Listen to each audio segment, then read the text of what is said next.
What's up guys and welcome. You are watching Fazi Fitness. So let's start this video with the former Miss Olympia, Brandon Curry. So he traveled to Kuwait a little later than usual this year, but he's out there now, getting swole. But after his former coach appeared on the Mass podcast, Abdullah, and he shed some light on some stats, like Brandon takes a lot of time to prep and be in the best possible condition. Like he said, he needs at least 20 to 25 weeks of prep. So because of that, the confidence of bodybuilding community in Brandon, that is gonna go down. And I'm sure you guys will see that in the predictions for this upcoming Miss Olympia. So there are so many factors to consider here in the context of how high Brandon Curry can place at this year's Miss Olympia. Starting from his age, he's gonna turn 42 this year, and there is only so much he can do, especially at this point in his career, to get better, to bring an even better package to what we have seen from him in the last few years, especially in the last couple of years. So I believe there isn't even the slightest possibility that Brandon is going to be able to beat his Arnold Classic 2019 shape, because that is the best look of his career in my opinion. Because if he wants to get back into that top 3 spots, he needs to bring more condition, he needs more separation in his quads, and that means taking the risk of pushing to a point where his legs are going to lose some size, some density, because that is also something he cannot afford. Because his upper and lower body is already unmatched, there is some size discrepancy there. So Brandon is the only one in this year's Miss Olympia lineup who has competed against a prime Phil Heath. That goes back to 2011 Olympia, the year Phil Heath won his first ever Miss Olympia title. So Brandon is a real veteran of the sport, and undoubtedly a legend as well. But it's for the time catching up. Next up we have a peak week update of another legend, but that is of classic physique category, Breon+Nathan, getting those final workouts in with his coach and trainer Chris Cormier, carving all those small details that has made him thrive in classic physique division for over 9 years now. The guy has 2 Miss Olympia titles and also an Arnold Classic title under his belt. But what makes him a legend is the fact that he is in his 40s now and still beating guys who are half his age.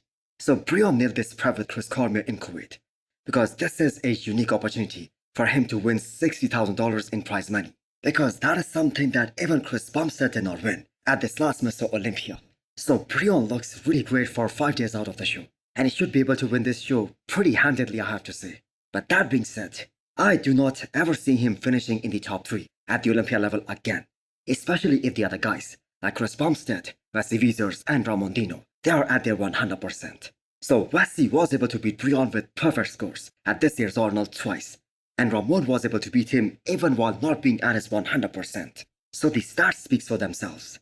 The judges want to see bigger quads on Breon, which is really hard for him at this point. First of all because of his age, and secondly because he doesn't have any room to grow, to get bigger, because of the classic physique weight cutoffs.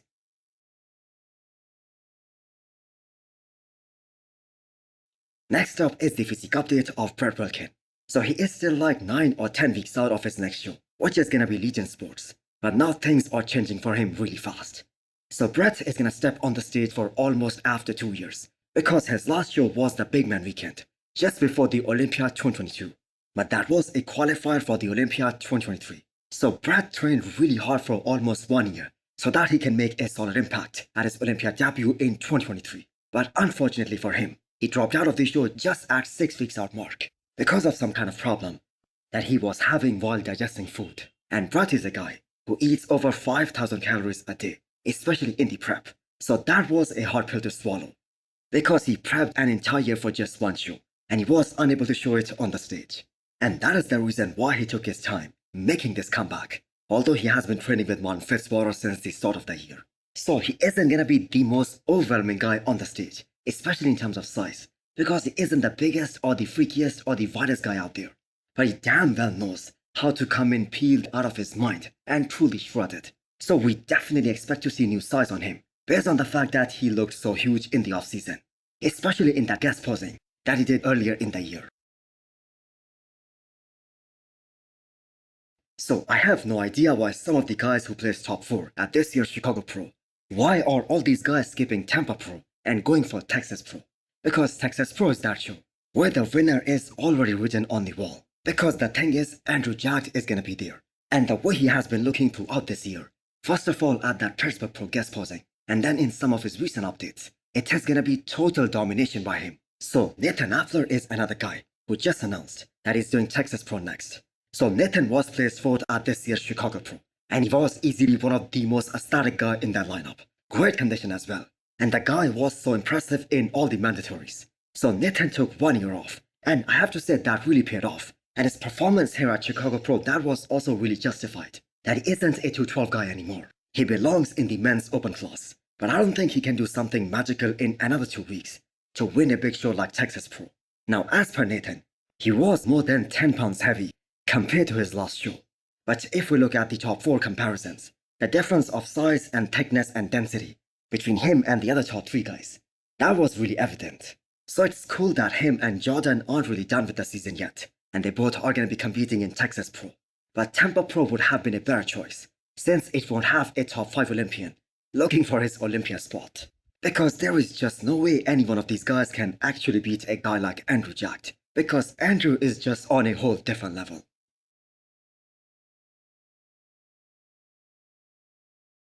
So looking at that 11-week start physique update of Classic Physique Comparer, Mike Sommerfield, he looks absolutely crazy right now. It seems like he hit the previous version of him, and that's not even funny. But the important question is that, how on earth is he gonna make the weight cutoff for Classic Physique?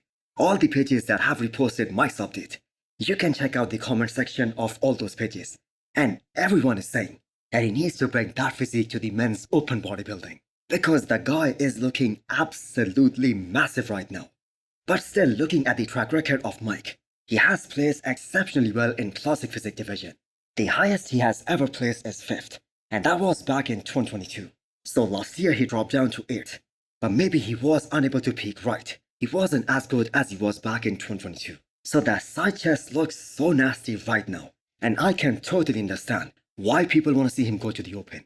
But on the other hand, if anyone thinks that he can just switch over from Classic Physique to the men's open and can have immediate success in the men's open bodybuilding, then I have to say all those guys need to wake up.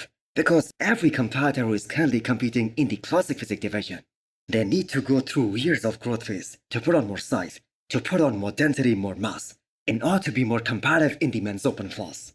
Now take Villar for instance, the guy who just placed 2nd at this past Chicago Pro. That man is gonna dwarf any Classic Physique guy, and that too by quite some margin. And the funny part is, that guy isn't even the biggest guy out there. So when it comes to men's open, it isn't all about having nice lines and conditioning and having more aesthetics. The sheer mass and density on those guys, that is just on a different level. So I'm sure Mike Sommerfield will somehow make the weight cutoff, as he is an experienced guy. But will he be able to crack top 6 at this year's Miss Olympia? So hit the thumbs up button if you liked the video, and smash the subscribe button if you wanna come back for more. Thanks for watching.